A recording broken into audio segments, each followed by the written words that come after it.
मोदी जी ने इस देश के लोगों का जीना हराम करके रखा है। आपके हाथ में पोस्टर है और पोस्टर पे लिखा है हाय हाय रे चौकीदारी। छाती में ये जोर भरो, जो चोर है उसे चोर कहो। टुकड़े चाहे 36 कर दो, टुकड़ा टुकड़ा बोलेगा, इंकलाब बोलेगा। नमस्कार, आप उल्टा चश्मा यूसी देख रहे हैं और मैं हूं आपके साथ अभिनव कुमार। हमारी मौजूदगी अभी यहाँ दिल्ली में, दिल्ली के जंतर मंतर के पास है और आपको आज दिल्ली के जंतर मंतर के पास पूरे तमाम यूथ कांग्रेस के तमाम कार्यकर्ता और कांग्रेस के तमाम कार्यकर्ता आपको दिख रहे होंगे। ये तमाम कार्यकर्ता महंगाई, बेरोजगारी और सब महंगाई बेरोजगारी को लेके और संसद में सांसद की जो निलंबन हुई है उसको लेके ये तमाम लोग आज सड़क पर उतरे हैं और संसद घेराव की बात कर रहे हैं। जरा इन लोगों से समझने की कोशिश करते हैं और आपको समझाने की कोशिश करते हैं कि इनका क्या कुछ कहना है। संसद घेराव करने से क्या हासिल हो जाएगा? जब युवाओं की आवाज बड़ी इंसानियत से मोदी जी समझ नहीं पाते तब ऐसा करने का हमको ये जो काम हम पे लाया मोदी जी ने लाया है, क्योंकि मोदी जी इंसानियत से सुन नहीं पाते। हमारे जो विपक्ष के सांसद वहाँ पे हाउस में बोलने को जा रहे हैं उनको एक से लेके एक सस्पेंड किया जा रहा है। देश के इतिहास में पहली बार नरेंद्र मोदी जी ने इतने बड़ी तादाद में हमारी सांसदों को सस्पेंड किया है। तो फिर क्या दूसरा कौन सा तरीका मोदी जी ने बचा के रखा है? ये युवाओं की आवाज है। मोदी जी ने 10 साल में हड़कंप मचा दिया है। महंगाई का हड़कंप है, बेरोजगारी का हड़कंप है। हाँ, महंगाई है। आप लोग महंगाई बेरोजगारी कहते हैं, सरकार के लोग कहते हैं महंगाई है ही नहीं। बिल्कुल, उनको दिखती नहीं। धृतराष्ट्र की तरह आंखों के पट्टी बांध के रखी है उन लोगों ने। गांव में जाओ, कस्बे में जाओ, देहातों में जाओ, वहाँ पे किसान आत्महत्या कर रहा है। महंगाई की वजह से किसान अपने बेटियों की शिक्षा पूरी नहीं करने को जा रहा है। मोदी जी ने इस देश के लोगों का जीना हराम करके रखा है। मोदी जी सीधी तरीके से सुनते नहीं, विपक्ष के सांसदों को हाउस में बोलने नहीं देते, इसलिए संसद घेराव करके हम युवाओं की आवाज बुलंद करने जा रहे हैं।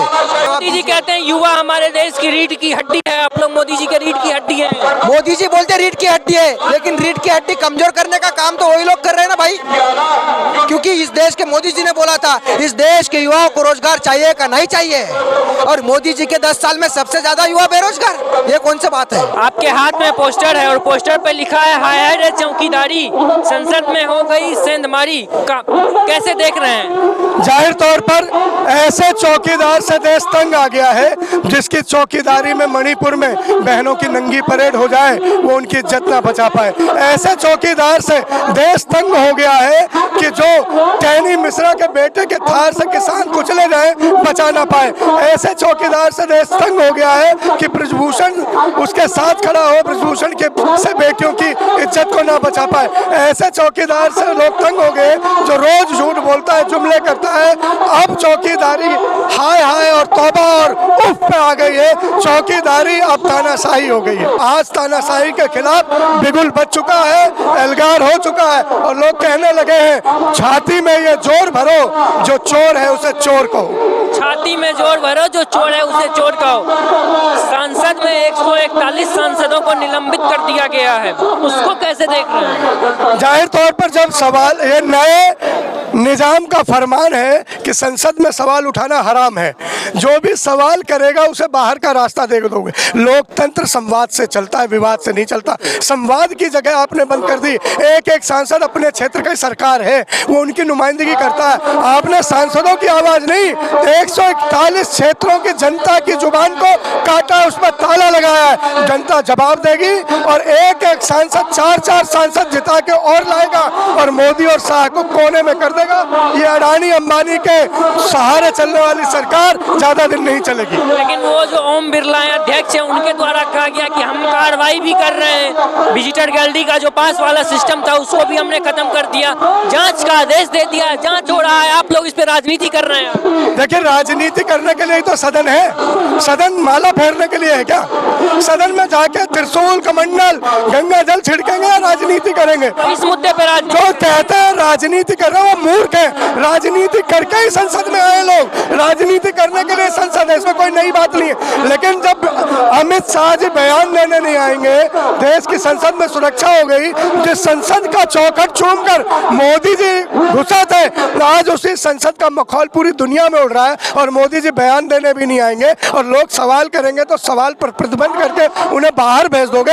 ये तानाशाही है और तानाशाही के खिलाफ बिगुल है। और मैं कहता हूँ कि टुकड़े चाहे 36 कर दो, टुकड़ा टुकड़ा बोलेगा, इंकलाब बोलेगा।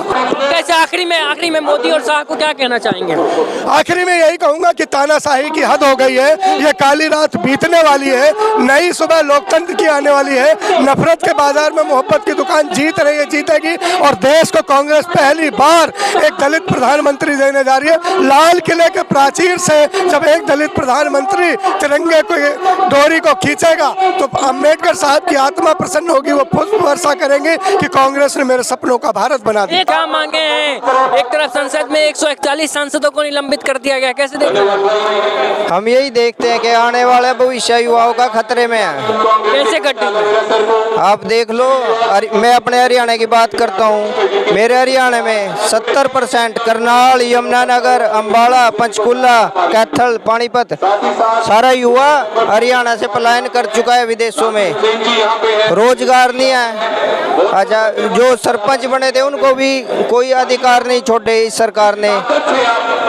कोई सरकार ने रोजगार देने के जो वादे किए थे वो पूरे नहीं किए। ये एक फेल सरकार है, बिल्कुल खत्म है। अभी जो संसद में जो 141 सांसदों का निलंबन हुआ, उसको किस प्रकार से देख रहे हैं आप? देखिए, ये तो भारत के इतिहास में बहुत बड़ा काला दिन है और ये लिखा जाएगा। पूरा देश से लेके विदेश, पूरी दुनिया इसको पढ़ेगी कि एक टाइम पे भारत में ऐसा राजतंत्र चल रहा था, ऐसी तानाशाही चल रही थी कि विपक्ष जब आवाज उठाता था, और बिल्कुल उनका बनता भी है ना, विपक्ष तो बस यही कह रहे हैं कि हमारी सिक्योरिटी, संसद की सिक्योरिटी के ऊपर जवाब दे दीजिए, तो वो जवाब नहीं दे रहे हैं और सीधा सिर्फ निलंबन कर रहे हैं। जबकि उनको रेजिग्नेशन मांगना चाहिए था, गृह मंत्री को संसद में आके जवाब देना चाहिए था। वो बाहर इंटरव्यू दे रहे हैं। मोदी जी संसद में आके कुछ कहने की बजाय, लोगों को, सांसदों को श्योरिटी अश्योरेंस देने की बजाय न्यूज मीडिया में इंटरव्यू दे रहे हैं। भाई क्यों? आप दीजिए ना जवाब कि ऐसा कैसे हुआ, जिसमें कहते हैं कि परिंदा भी पर नहीं मारता है। आप कह रहे थे हाई सिक्योरिटी संसद है, पुरानी संसद इसीलिए तो डिस्कार्ड करी गई थी ना कि इंफ्रास्ट्रक्चर चेंजेस चाहिए। तो आज आसानी से कोई भी सांसदों के बीच पहुंच जाता है। तो यानी ये सब एक करप्शन का कह लें या खुद की मोनोपोली स्थापित करने के लिए किया गया प्रयास है। 22 साल पहले सेम इंसिडेंट हुआ था, हमें चेतावनियां मिल रही थी कि संसद में कहीं अटैक होगा, उसके बाद भी कोई कार्यवाही नहीं। और आप अगर वीडियो देखें कि जब वो एंटर कर रहे हैं, उससे 1 घंटे पहले उनके 2 फ्रेंड्स बाहर पकड़े गए हैं, जहां पे विपक्ष को भी अनुमति नहीं होती प्रोटेस्ट करने की। वो वहां कैसे पहुंचे? और जब वो स्मोक गैस अंदर कर रहे हैं, उसके काफी मिनटों बाद तक सिक्योरिटी नदारद है, सांसद खुद उनको पकड़ रहे हैं। अगर वो गैस एक स्मोक गैस ना होकर जहरीली गैस होती, कोई आर्म्स उनके पास होते और वो फायरिंग शुरू कर देते, तो सांसदों की सुरक्षा कौन उठाता? आज शायद हम उनको भी श्रद्धांजलि दे रहे होते। तो अपनी जान पे बनाई जनप्रतिनिधियों के बाद में ये कह देना कि हम जांच करा रहे हैं, बहुत आसान है। आप हर जगह इंटरव्यू देने पहुंच जाते हैं, प्रेस मीडिया में जगह जगह दे रहे हैं। संसद में क्यों नहीं आए गृह मंत्री और मोदी जी? हमेशा वो गायब क्यों हो जाते हैं? जब मणिपुर का मुद्दा होता है, जब महिला पहलवानों का मुद्दा होता है, देश में महंगाई, बेरोजगारी का मुद्दा होता है, वो कहीं नहीं होते। लेकिन तो आप लोग ये चाह रहे हैं कि प्रधानमंत्री जी और गृह मंत्री जी संसद में आए और संसद में आके देना चाहिए था। हम नहीं चाह रहे हैं, बिल्कुल ये उनकी जिम्मेदारी थी, उन्हें खुद से समझना चाहिए था। और जब सांसदों को नहीं मिल रहा है, विपक्ष को ये सवाल मतलब जवाब नहीं मिल रहा है, तो आज हम मजबूर हैं कि वो किस तरह से विफल है। और बिल्कुल हम जगह जगह विपक्ष की ड्यूटी है कि आवाज उठाए और इस मुहिम को चलाए कि गद्दी छोड़िए।